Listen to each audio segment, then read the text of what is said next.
clock in the room? Okay, so somebody yell at me when I'm getting kind of close to time in case it gets a bit sketchy, because I want to give the fun conclusions at the end as well.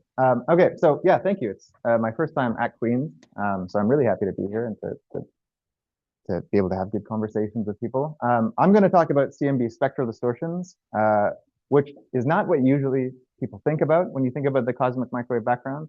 But don't worry, I will give you a very gentle introduction. I will ease you into it and hopefully convince you all that this is a very exciting science target to go for with future observations. Oh my God, I opened something. Okay. So this is the outline of the talk. First, I'm going to talk about the current state of the art. What do I mean by CMB spectral distortions, and what experimental data has told us so far in that regard. Then I will talk about how you would expect these CMB distortions to be generated.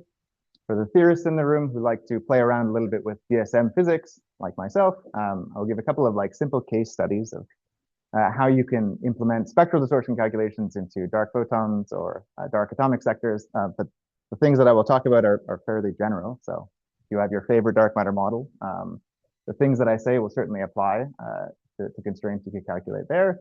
And probably the most exciting part of the talk for me as a theorist is actually talking about the experimental timeline. Because as you'll see in a second, this field has really not seen a lot of action for a very long time. And so it was not possible to write a part of the talk that discussed experimental timelines for observations that I'm excited for. But there is a third part of this talk now, and I will hopefully get a chance to convince you that they're all very exciting. So first of all, what is a CMB spectral distortion? What you're seeing here is the frequency spectrum of the cosmic microwave background. So instead of the usual WMAP or Planck images that you see where it kind of looks like a static piece of the sky, this is what happens if you look at all of the photons that come from the cosmic microwave background. So basically average over the entire sky, and you just put them into bins as a function of their frequency.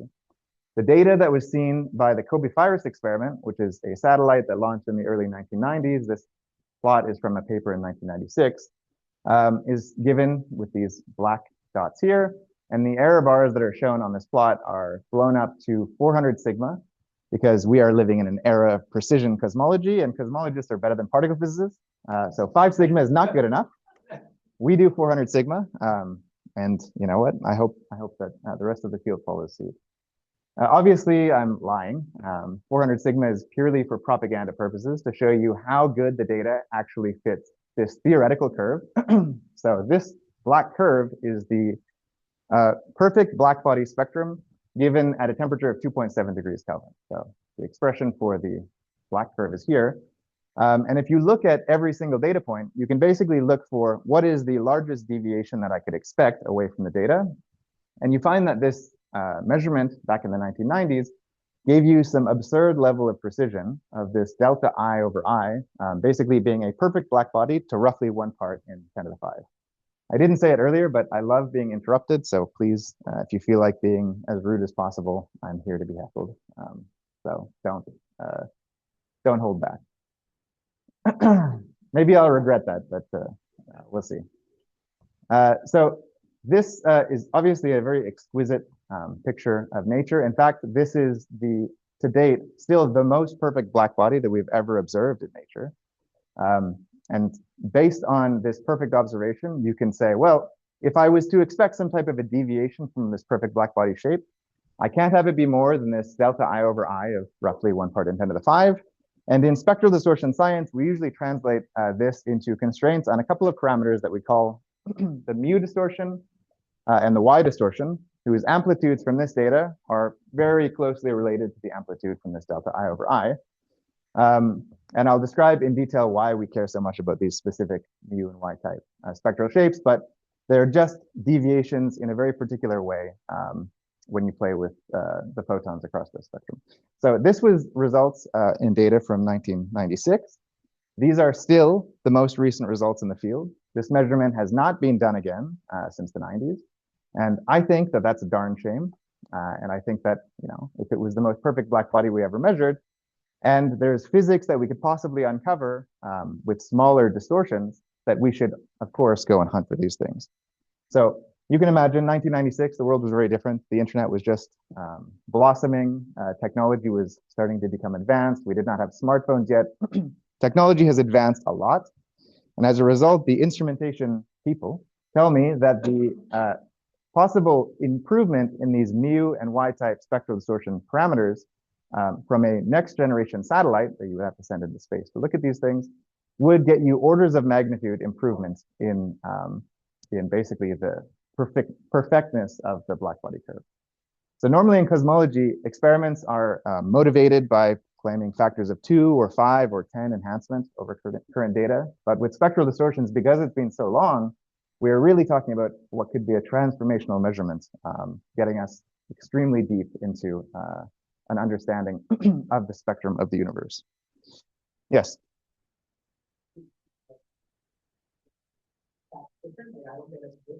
This is where the best T0 data comes from still.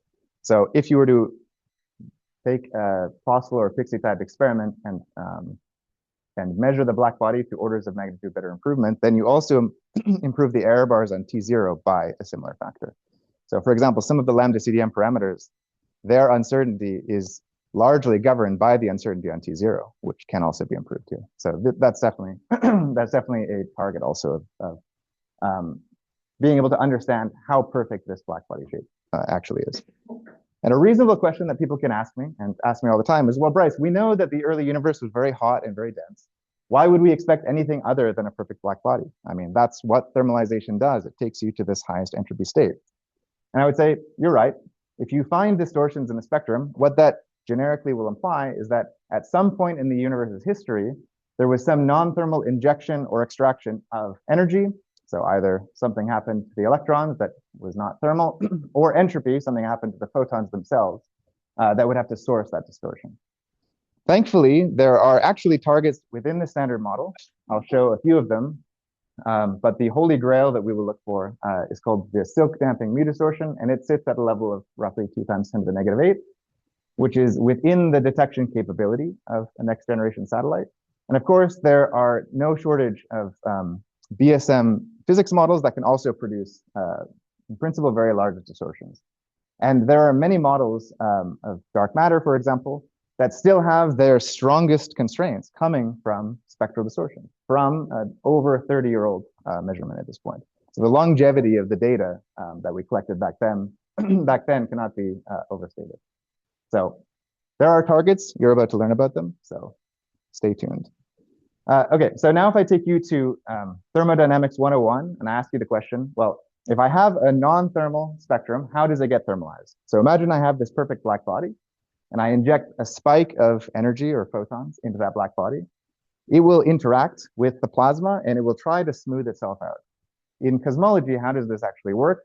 In order to become a perfect black body, again, 2 things have to be very efficient in the early universe. You need to be able to have processes that allow you to redistribute energy across the spectrum efficiently.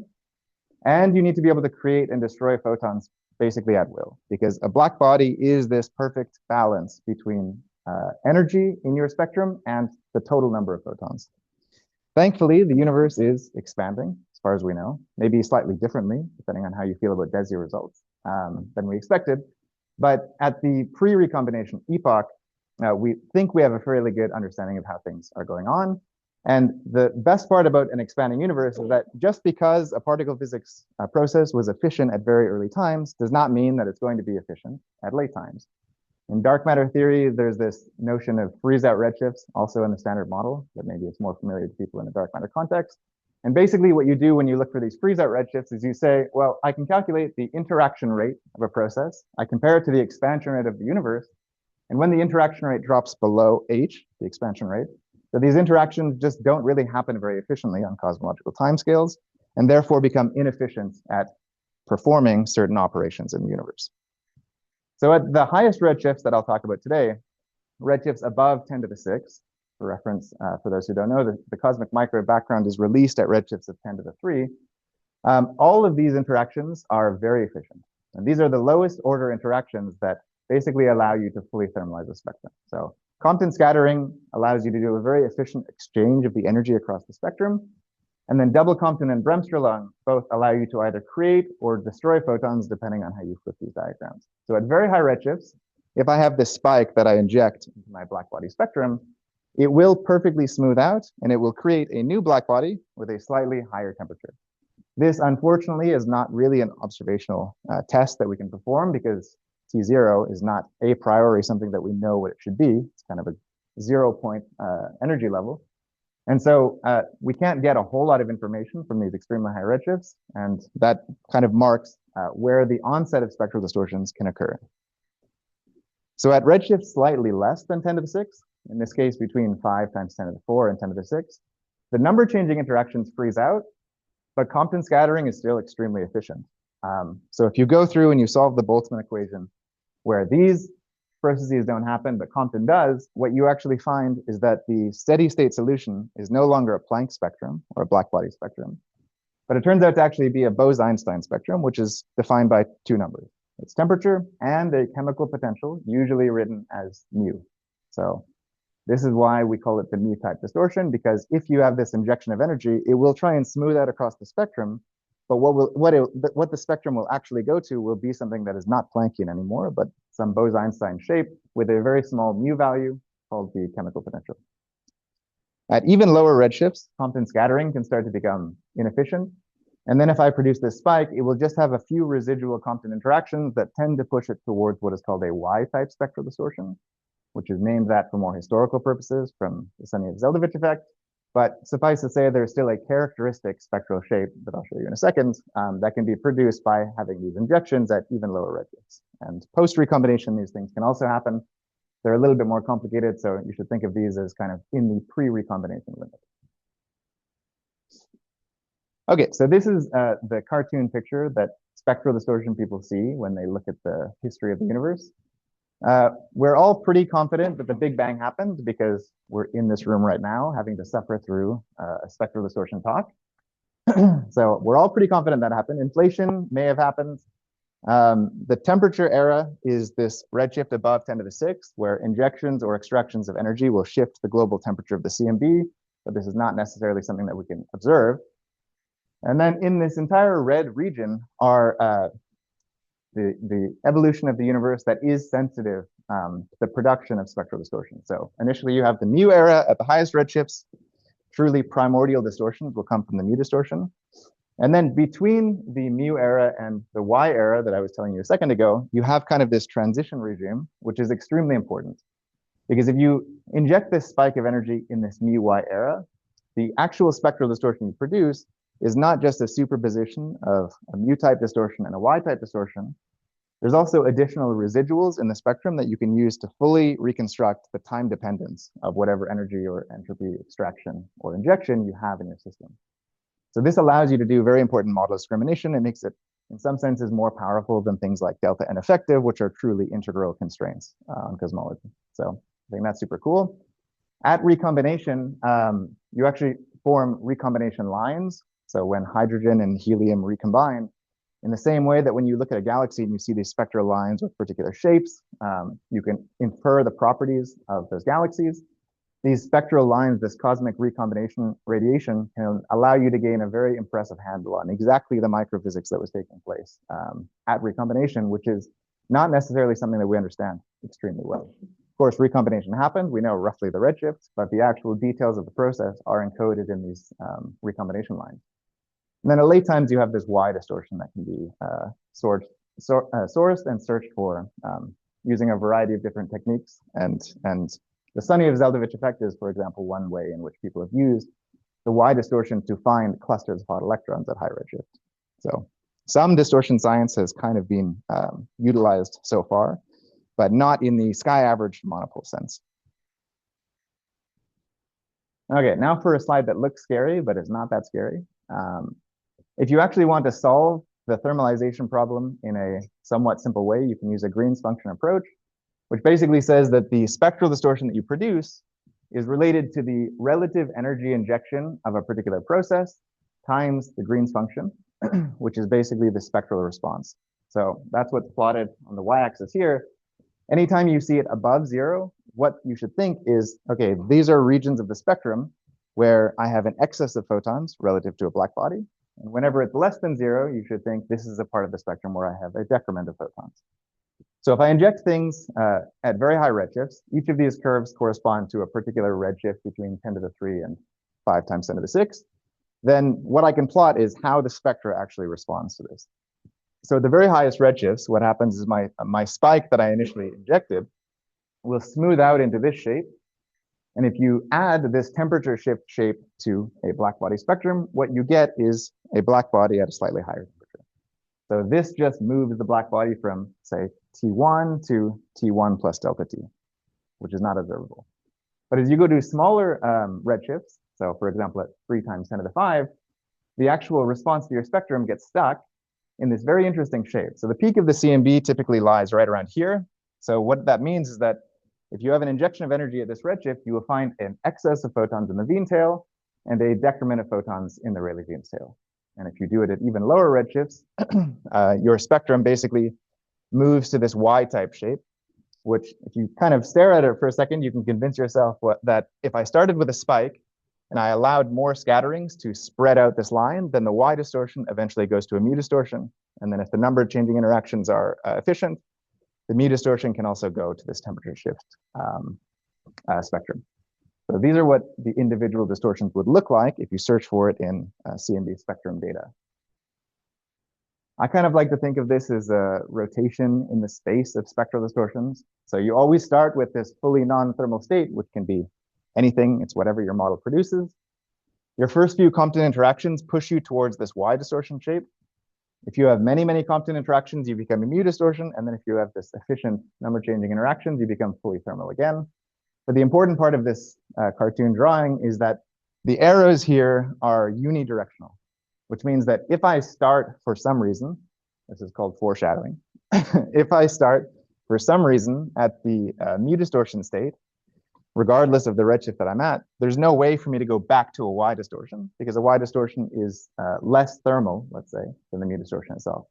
So you can't go left, you can only go right when interactions take place. Okay, foreshadowing over. Okay, obviously this is a very powerful probe of exotic physics, as well as standard model physics. So you can look at how reionization affects Y distortions at late times.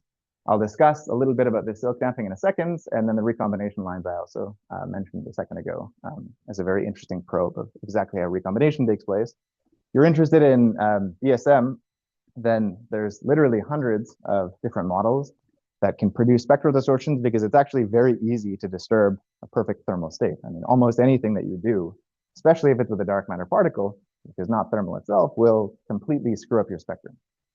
And so constraints can be put on all kinds of models by searching for the spectral distortions that they might produce. Okay, so the holy grail of the standard model spectral distortion science is what's called the silk damping distortion. So let me just walk you through it because I think it's very cool. So this is the usual map that people think of when they look at the, or when they think about the CMB. This is the map of all of the temperature anisotropies in the sky.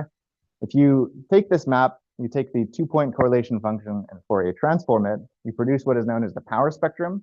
So this is the power spectrum of primordial fluctuations. And what it shows you is how much power exists on different angular scales.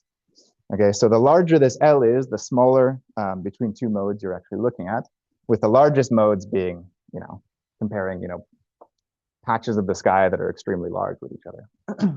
What happens in cosmology is that at all redshifts, especially pre-recombination, but even today, modes that were initially not in causal contact with each other come into causal contact, and they basically mix their patches with each other. So imagine I have a patch here and a patch here. They come into causal contact. The temperature of those two patches tries to thermalize and come up with some overall homogenized temperature for the patch. And this is known as diffusion damping or silk damping. And if you look at this plot for a second, you can say, well, okay, this is a power spectrum. These are the large scales. These are the small scales. But initially, when the power spectrum is measured, when the modes enter the horizon, they start with some initial power. And now that power seems to be completely damped away. So where did the power that was initially in these small scale modes actually go? Well, there's only one place they can go at these very early times, It has to go into the plasma in some somewhat interesting state. So this is what silk damping does. And this is the part of the talk that is actually a quiz. So if I give you a box and I have a partition between it, I have on one side some photons and some electrons in thermal equilibrium at a temperature of T minus delta T. And on the other side, the same box, but T plus delta T. And I remove the partition. What do I get? I'm a very awkward person. I can wait for a very long time before somebody answers.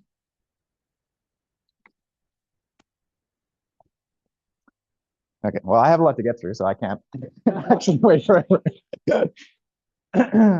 So if you mix these two black bodies, you actually will end up with something that is not a perfect thermal state. So mixing these two patches with slightly different temperatures gives you something that has an energy density that goes kind of with T to the fourth, which is what you would expect if the sum of the patches were just a new black body at a temperature T. There's actually an extra residual part that, depending on the redshift at which these patches mix, will source either a mu-type distortion or a y-type distortion. So the fact that all of these patches are coming into causal contact with each other at all times throughout the universe means that there's always being some type of a spectral distortion being produced. This is obviously a very, very naive toy model, but if you do the sophisticated thing and you add up consistently all of the patches that come into thermal equilibrium and mix with each other in this mu distortion era, so around redshifts of 10 to the 4 and 10 to the 6, then what you can actually find is that the total mu distortion produced by all of this mixing is this 2 times 10 to the negative 8. So you will naively predict that the mu distortion that you expect from standard cosmological physics is at this level. That is a perfect target for a new space-based experiment. What this actually means, if you translate the actual modes of the universe that do this mixing in the mu distortion window, is that you probe the primordial power spectrum on scales that are much smaller than you can access with, for example, Planck or Lyman alpha data, as you can see from this plot. So this is a plot of the scalar primordial power spectrum. What this tells you is that on a particular K mode, you could also kind of think of these K modes as analogous to Ls. So small Ls live on this side. These are extremely large Ls, extremely small scales. Measurements from WMAP and Planck give us this perfect measurement of the amplitude of the primordial power spectrum on scales up to roughly an inverse megaparsec. Lyman alpha data can also give you a little bit more reach. This is a bit of an old plot, so I haven't updated the Lyman alpha constraints, but they basically go to maybe 5 inverse megaparsecs. So you can see that by looking at data in the universe around us right now. But once you get to smaller scales, it becomes extremely difficult to probe what the primordial power spectrum actually looks like.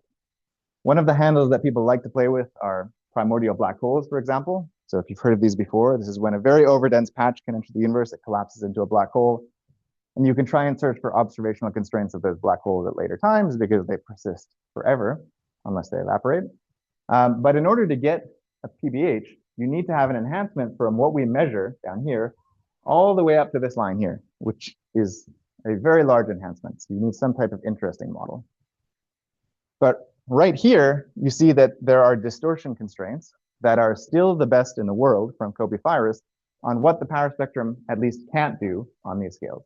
And I should remind you that this mu distortion constraint is actually an integrated constraint, which means that if I have a power spectrum that goes up like this, and I naively look like I avoid the spectral distortion constraints, that's not actually the case. You have to integrate the power that exists on all of the modes that are in the spectral distortion band, and often we'll find that that you could be in danger.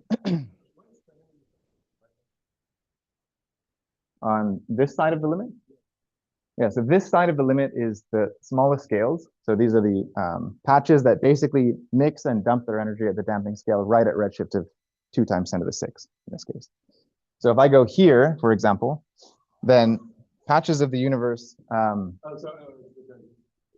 Yeah, exactly. This transitions from the T era to the mu era, and then from the mu era to the Y era at later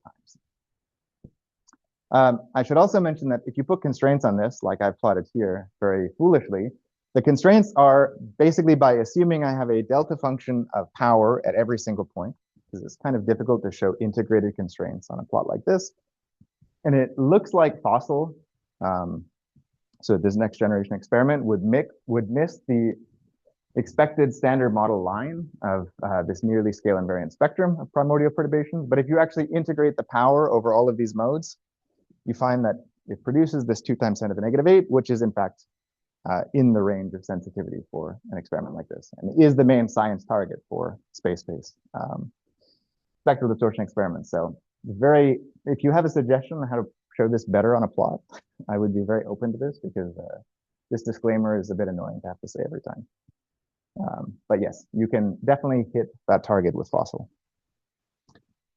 Okay, the total zoo of standard model distortions is basically this. So this is from one of Jens's old papers, which is why the plot looks very ugly. So you can blame him and not me. And I hope he sees this recording and changes it. So what I'm showing here is this tallest distortion, this black thing here, is from what is known as the global SZ effect. So if you think about Planck, what it did is it managed to pick out some clusters of hot electrons, because what happens is that the CMB passes through a cluster of hot electrons. Those hot electrons upscatter the CMB photons and produce a Y distortion.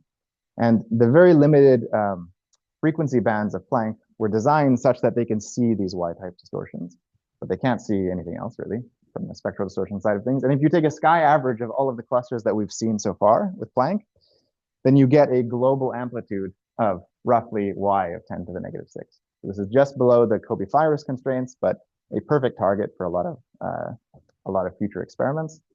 There are also relativistic corrections to this SZ effect, as well as heating that takes place from when reionization is basically spewing out a whole bunch of high energy photons and just kicking the temperature of the electrons way up at redshift of, say, 15 or 20.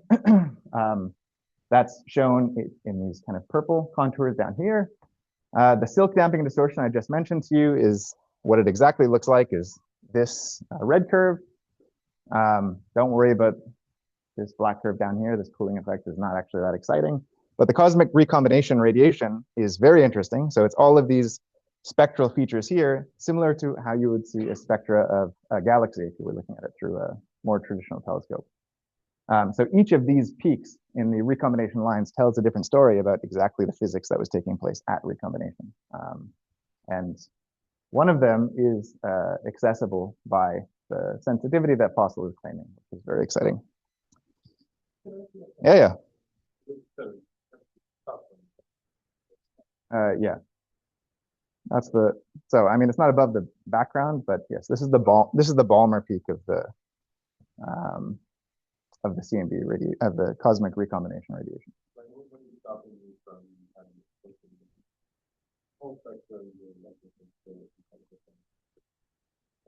No, nothing is stopping you from doing it. It's just that instruments themselves, I mean, they're given with a particular level of sensitivity, and I will show you the exact sensitivities a little bit later. The difficulty is that those sensitivities are well applied to things that are difficult to pick out. So these spectral distortion shapes are very annoying because they're quite smooth, spectrally smooth at low frequencies, which can look a lot like many of your foreground signals, which means that it's not possible to do a match filter analysis because you could just be completely removing the entire signal by doing that. In contrast, the recombination lines, because as you're saying, Aaron, have a whole bunch of features to them, you can basically do this match filter analysis and try and pick out all of these little spectral features together in such a way that is like a likelihood fit. And so when a sensitivity is quoted for an instrument, it is basically for these difficult to get smooth features. And it may be possible to get the slightly lower amplitude, but much more spectrally rich distortions with an instrument that would not look like it could get there in the first place. So yes, you can do that, and people are now very recently, because our sensitivity looks like it can pick up some of this, investigating the best way to do this.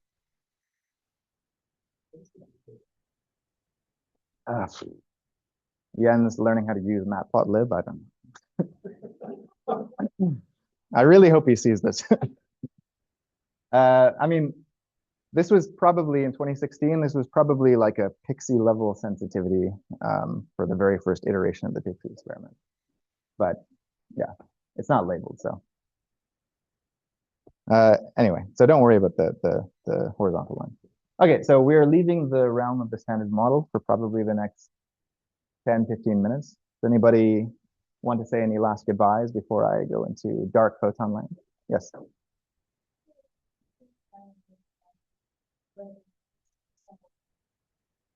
Yeah.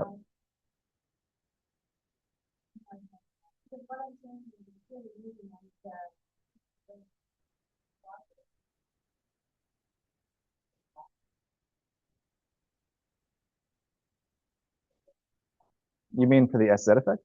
Right.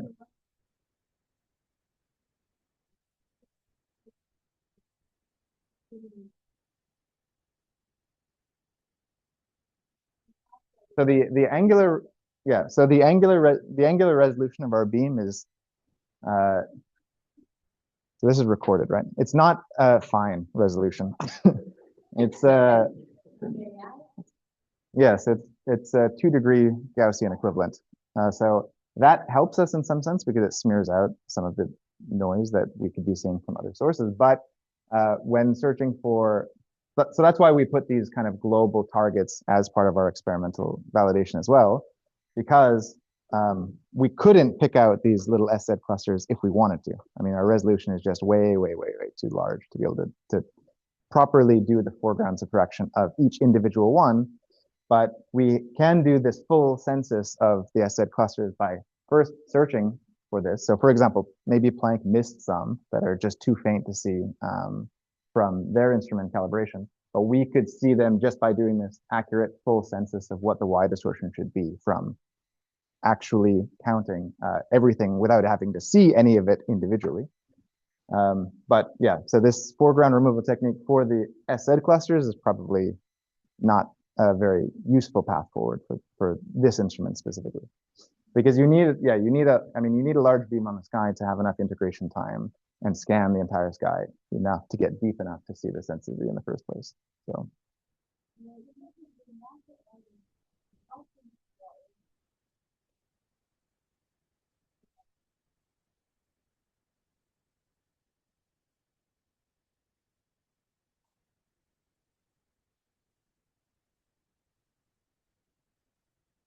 Well, I mean, you still do a component separation analysis. So you still, I mean, you can so each of these spectral shapes are distinct enough to be able to say, okay, what is the optimal reconstruction of this amplitude of the Y distortion, this amplitude of the relativistic Y, this amplitude of the mu distortion.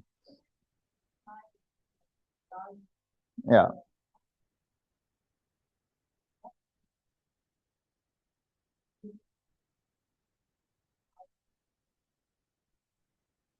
You mean all the way down here?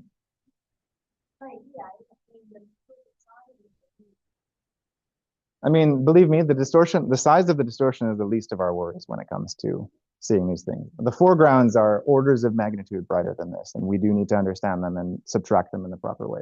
But let me get to the depressing part of the talk at the end so that I can leave everyone on a high note. Okay.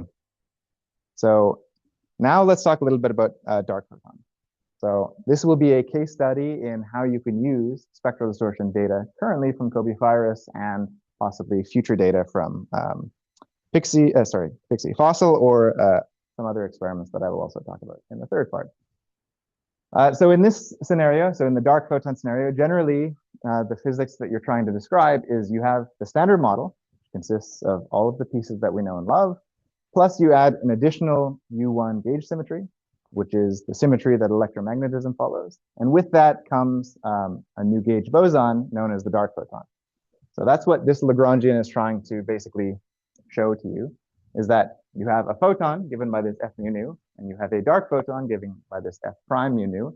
And if you write down this theory, then what you should do, if you're a reasonable theorist, is you should say, well, what are all of the possible symmetries that I want to respect? It's U1 plus the other symmetries of the standard model. And then I should write down every possible interaction that is valid within those symmetries. And if you do that, what you find is what is known as the kinetic mixing between the photon and the dark photon, which is given with an amplitude epsilon. So that will be one of the parameters in our parameter space. And the other parameter in our parameter space will be a vacuum mass of the dark photon itself. So this is what the basic Lagrangian of the dark photon setup looks like. What happens in practice is if you want to compute signals you can expect when dark photons are present, is you perform some field redefinitions, and what you find is that you have a non-diagonal mass matrix in your theory, which, if you're familiar with neutrinos, I don't know if people know much about neutrinos here, then a non-diagonal mass matrix or flavor matrix can sometimes lead to oscillations between the different species. So in this case, in this dark photon setup, what happens is you get oscillations between the photon and the dark photon going back to the photon. So for specifically what I'm going to talk about here, I'm going to assume that this symmetry exists in nature, but that the dark photon is not dark matter. We can do this also if it is dark matter, but this particular paper was more concerned with, well, dark photons can exist, but something else is the dark matter, and so let's see what happens. Right, so what happens is you have these conversions that can take place between the CMB photon and the dark photon at some redshift. And if you just consider the basically perturbative oscillations that take place, then you find that the spectral distortion signatures are extremely tiny, much lower than anything that I showed you in the plot a second ago. There's nothing interesting that you can say in this basic setup. But you can ask the question, and other people ask the question, is there a way to possibly boost the conversion rate? So for neutrinos, it's possible, right? They have you have this MSW effect, where in matter, neutrinos that travel through matter can have a resonant oscillation to a different species. And the same thing can happen in cosmology. So the first thing you need to realize is that the photon itself is not living in a vacuum. Especially in the early universe, the photon acquires this thermal mass, this effective mass. And it's basically given like this. So you have some free factors that are all constant, and then the number density of free electrons, which governs, at least the lowest order, what this photon mass term should look like. And it turns out that, similar to the MSW effect, there's a resonance that occurs if the photon mass becomes equal or close to equal to the dark photon mass. Remember, the dark photon mass is just something that I selected. This plot is showing more or less the evolution of the standard model photon as a function of redshift on the y-axis here. And so what this means is that in cosmology, since the standard model photon effective mass is varying as a function of time, you're scanning out a region of parameter space in the dark photon mass. And if you manage to tune at some point in the universe's evolution to that mass, then you will have this big burst of conversions in one direction or the other. In this case, because the dark photon is not dark matter, you will have a whole bunch of CMB photons that just get eliminated, more or less. They become dark photons, and then the dark photons just live their life without, interacting with us again since then. So that's the basic picture here. And if you want to do the actual calculation, the conversion probability, so the probability that a photon goes to a dark photon is given by this Landau-Zener formalism. And it's basically it's basically an optical depth where there's a coefficient that sets the amplitude of the oscillation, this gamma conversion, which just depends on the model parameters, so epsilon and md, and the rate of change of the effective photon mass, a particular redshift, and then x. So x is going to be, for the purposes of this section, the dimensionless CMB photon frequency. So it's given by omega over t. This is very convenient when you're doing spectral distortion calculations because x is constant. You don't have to worry about the redshifting, and the peak of the CMB will always lie at an order 1 number. So what this conversion probability tells you is one very important thing, which is that low frequency photons, so when x is small, the conversion probability itself gets boosted. So photons in the Rayleigh-Jeans tail will very efficiently oscillate to dark photons if you hit one of these resonances. If you want to do an actual estimate, this is a simplified form of the Green's function formalism I showed you earlier.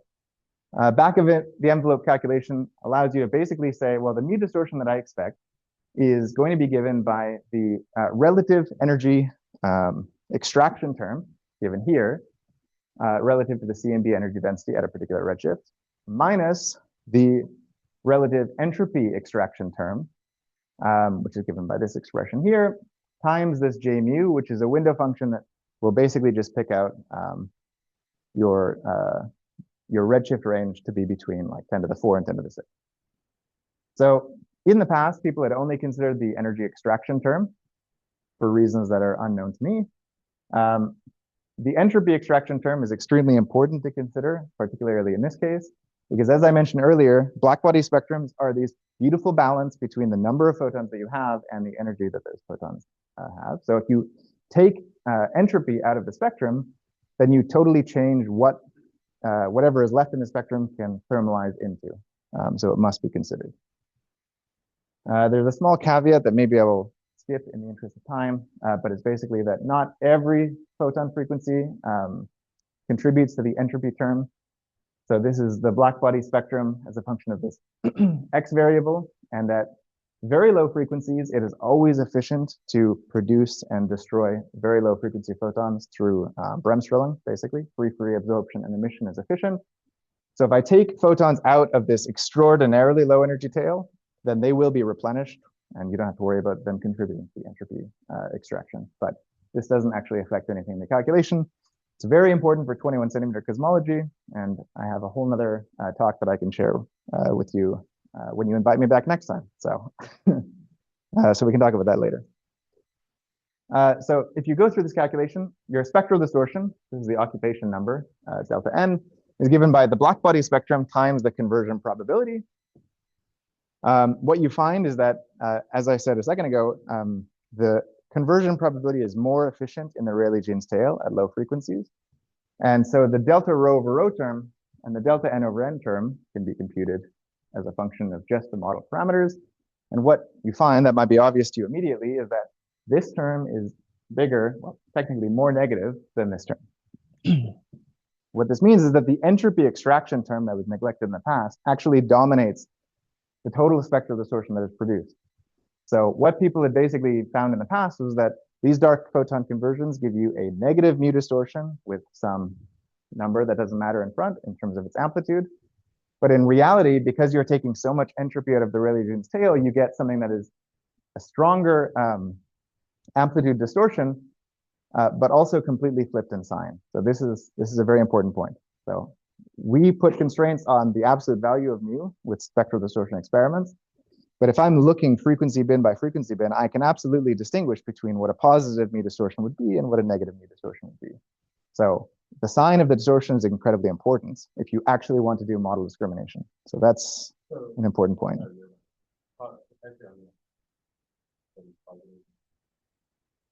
What is positive and what is negative? So yeah, so a positive mu distortion. Yeah, exactly. So imagine, so a positive mu distortion comes from injecting energy, right? So usually will lead to more photons in the Jean tail and less photons in the Rayleigh-Jean tail because you're characteristically upscattering everything, whereas negative distortions are the opposite in shape. Sorry? Why? No, this is a positive mu distortion. What I'm saying is that it is a positive mu distortion. What would you flip? Why would you flip it upside down? Yes. Okay. Yes. If it was negative, you would flip it upside down.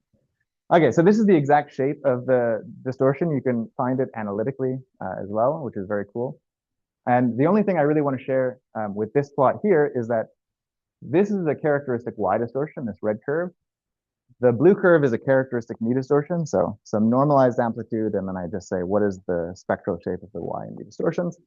If you compute the dark photon exact spectral distortion shape, you find that it looks very close to a mu distortion itself. And if you remember the foreshadowing that I said earlier, I said that this rotation only goes in one direction. So what this means is that if I have this resonant conversion, even post recombination at redshifts of like 200, for example, it's going to produce essentially a mu type distortion, and it's not going to go back to a Y distortion. So there is, in principle, some ways that you can produce mu distortions at late times, which I think is very interesting. Regardless, to say that any mu distortion that we would ever see would be extremely exciting for many different reasons, whether it comes from something like this or from the silk damping, truly pre-recombination physics. So the amplitude depends on the kinetic mixing parameter and the dark photon mass. Maybe, yeah. So these are the two parameters in the parameter space. And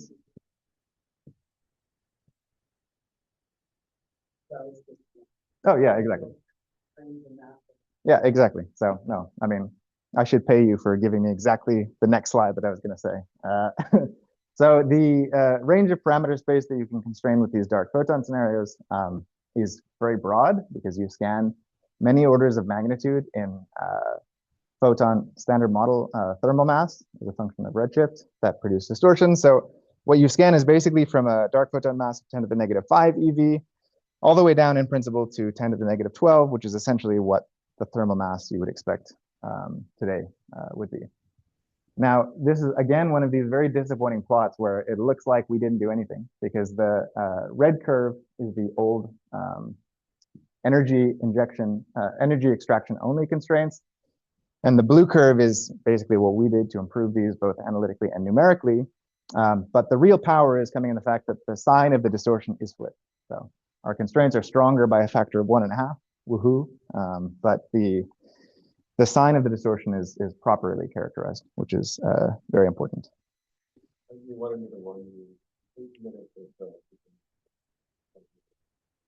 Okay, good to know. I'm going to skip the atomic dark sector stuff then. So there are a bunch of probes on the dark photon parameter space.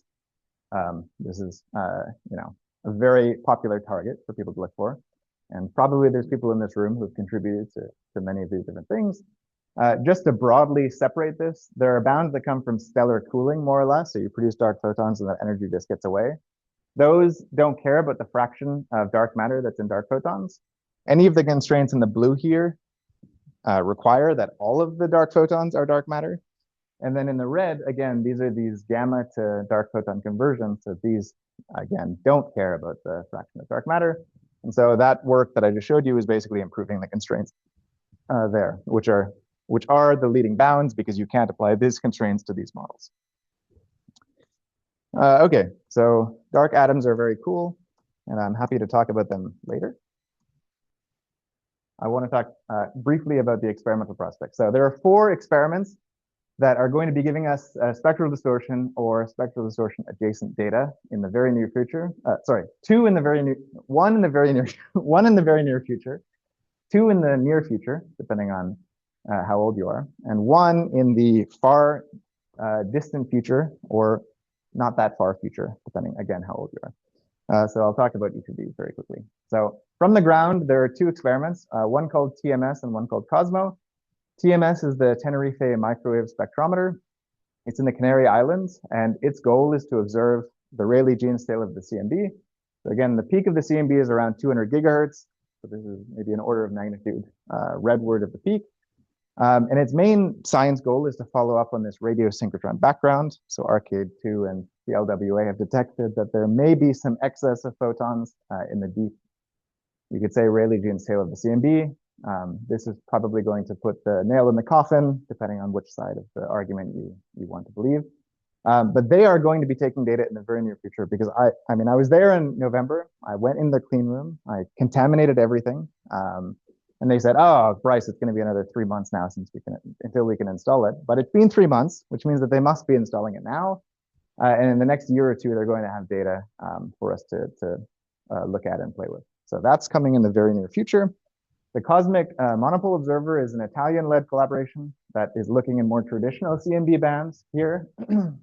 It will be from the Antarctic, and its target is trying to characterize this global SZ distortion. So the Y distortion at a level of 10 to the negative 6 or so. And both of these will be great pathfinders for the experiments I'm about to show you.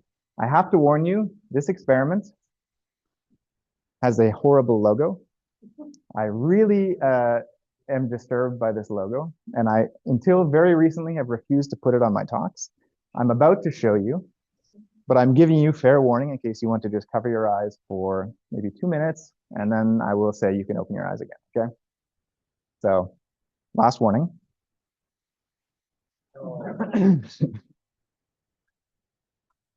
So this is the bisou experiment. I'm sure Aaron knows what that means. It means kiss in French. And so the kissing emoji apparently won whatever internal collaboration debate they must have had over this. I would have left the collaboration had I been a part of it, if this was proposed to me. So let's put it to the corner for now. So what bisou is a balloon-based experiment that's set to fly from, I forget, I think it's Sweden over Greenland and maybe even over the Canadian Arctic, if they get lucky with wind currents, in a few years. So this is fully funded by the French government. This is going to run, and this is going to give us spectral distortion data that will be most likely cleaner than anything we can do directly from the ground. Its goal is to get a real 5 sigma detection. So we've given up on our 400 sigma goals. We're fine with 5 sigma. We're going to see some 5 sigma distortions with BZoo. But it's also going to see the cosmic infrared background monopole, which is something that is not characterized super well right now at roughly 3 sigma, which is great. It's broadband, so instead of having just a couple of frequency channels, it's looking really from 90 gigahertz to 2 terahertz. It's got a very large beam, 3 degrees for this one, and it will cover about 300 square degrees of the sky. So it has a tech flight that is planned for 2029 or 2030, and given favorable weather conditions, we should see a science run in 2031. And I've made bets with people on when we'll see the first Y distortion detection, but I'm hoping 2032 or 2033. So we will see a global CMB spectral distortion in the next decade, which I think is extremely cool. Yeah. No. So this will find the Y distortion, which is, so no, the Y distortion from this global Sunyaev-Zeldovich effect smearing is basically 2 orders of magnitude stronger in amplitude than this silk damping mu distortion. But maybe they'll see dark photons too, that would be very exciting. You never know. Okay, finally, Fossil. By the way, this logo and this logo, starkly different. Same guy who did both of them. Just goes to show you that everybody can have a bad day. So I hope he doesn't see that, because that, the Fossil logo at least is extremely, I really like it. It's very nice. So Fossil is a space-based emission, similar to COBE-FIRUS or similar to PIXIE, if you were around for the PIXIE days, that is being proposed as part of the M8 call, so medium class emissions at ESA. Its science goal is this mu distortion. It will get to a sensitivity of roughly 10 to the negative 8 on delta I over I, which should give us a 2 to 4 sigma detection on mu from silk damping if the power spectrum behaves itself on those scales. Anything else could happen as well. You will obviously see all of the other distortions in the standard model zoo at very high significance. With Fossil, it has a similar bandwidth to BZoo, similar size of the frequency channels, slightly smaller beam. Of course, it's in space, so it sees the entire sky. We had our phase 0 selection already in, we had something submitted basically a year and a half ago, and we were selected to go to phase A in October. In the next week, I have to finish a lot of the science part of the proposal for this phase A proposal that's due. And in October or November next year, I will be either very happy or very depressed. There will be many reasons for that, but this will certainly be one of them. So if I don't reply to you, or I do reply very eagerly, I mean, you can kind of read between the lines. If everything goes perfectly, which of course it never does, and we were to be selected, which obviously is not a guarantee, then the launch of this would be in 2041. So take that as you will. So there are obviously big challenges to looking for a signal that is extremely dim, such as the mu distortion. So in this plot on the right here, I'm showing the different sensitivities of Fossil, BZoo, Cosmo is these red curves, and then TMS is looking in the Rayleigh-Jean scale all the way down here. And you have the mu distortion, the relativistic Y, and the global Y there, but they all live below this scary gray curve, which is all of the foregrounds that are also emitting in these CMB bands, of which you can see them broken down on the plot to the left here.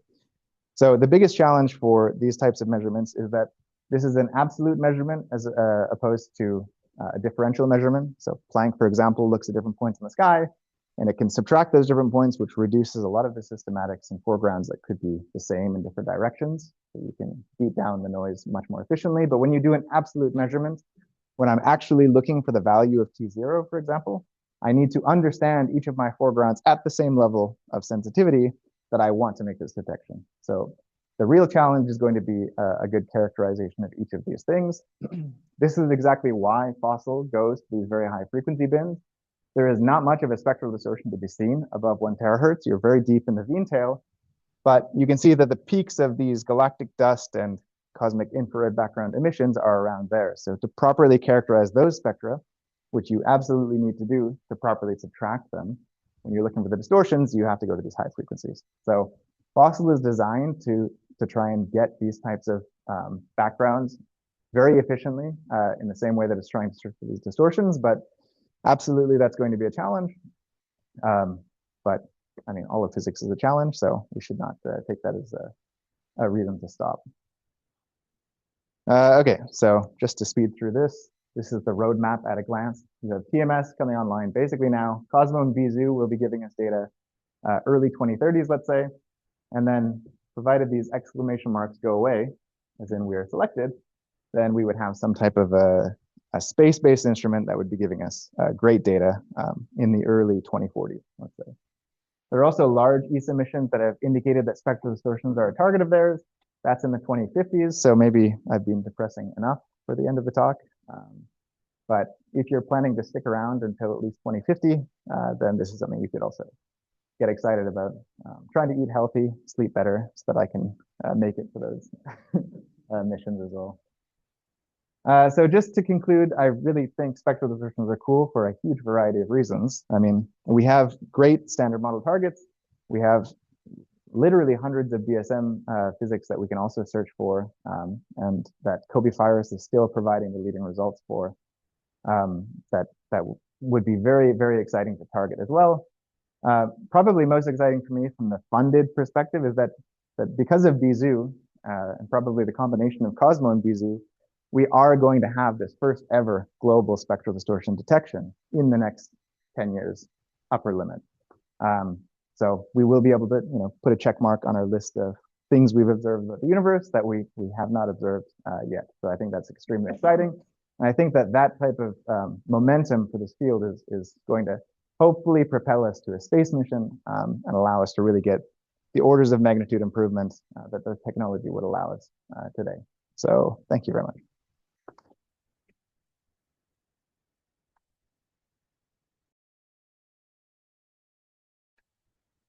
There are many questions. Alex,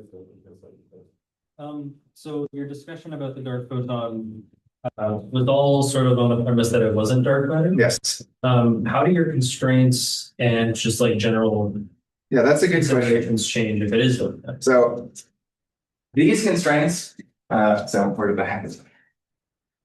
So these are basically this entire region is the dark photon parameter space that can be probed from what we showed.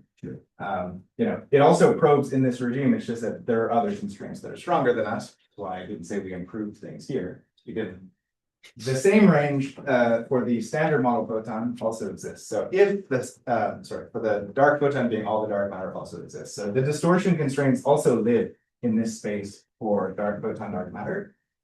But there was a paper that came out in October or November that is kind of calling a lot of this parameter space into question, because it is relying on the fact that you have these resonant conversions which dump a whole bunch of energy into the standard model plasma. So it has a whole bunch of dark photons, they convert to the standard model photon, and then they just are like a massive burst of energy and pre or post recombination epochs.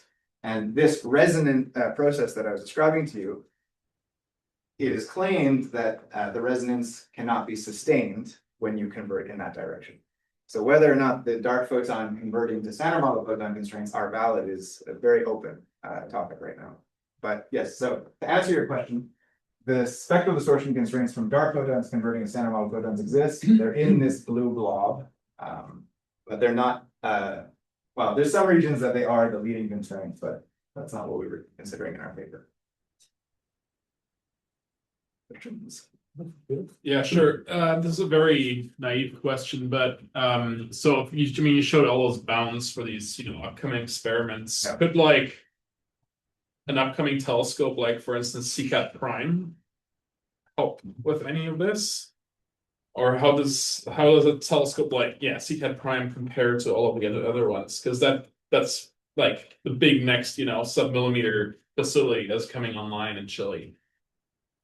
That's a good question that I don't have a good answer for. I think that in terms of characterization of foregrounds, I think all of these types of instruments are going to give us some handle on emission that is coming from other sources, which will be useful, very useful in getting to the spectral distortion signature.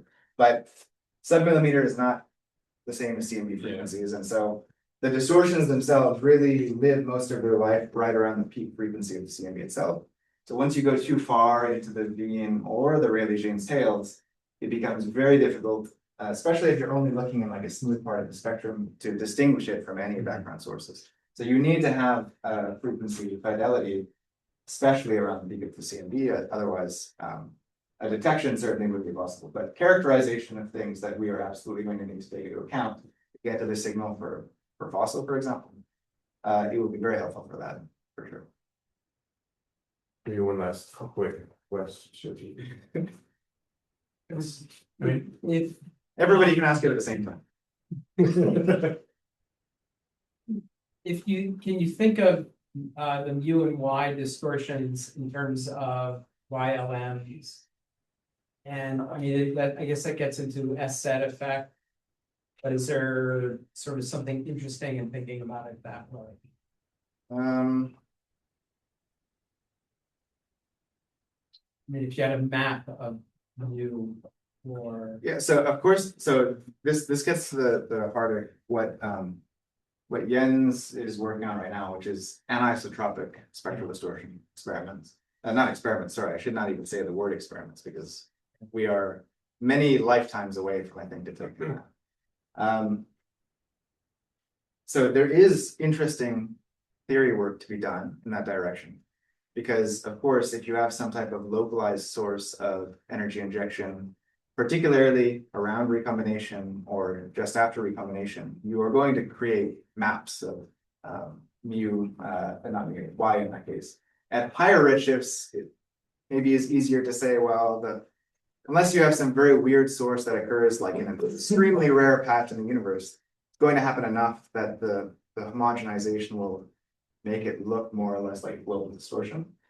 But you had some power spectrum of primordial magnetic fields. yeah, so that's something that people are trying to consider a little bit, but the problem is that the still the global signal seems to trump the amplitude of the anisotropies that you'd be able to access, and particularly with the large beam sizes that our experiments have, you would need something that was causing anisotropies on like a 3-degree scale, which would be a bit Right. It would be a very interesting thing to see. I don't think anyone's expecting it. There are people who are using correlations, trying to use correlations between mu and T maps, because you can start to probe things like primordial non-Gaussianity by searching for these mu T correlations. But yeah, that's also an active area of research to see if there are other places in which mu T correlations can give you better constraining power on models, for example. But people are thinking about the anisotropies. I think people are already a bit deterred by like 2040 in the best possible case scenario for global detection means how many years for the power spectrum. So I think that's hindering a lot of the progress right now, but it's absolutely something that can happen. So yeah. So we are well over time, but Bryce will be here this afternoon and tomorrow. And if you're interested in lunch, Anupam is in charge. But let's thank him again.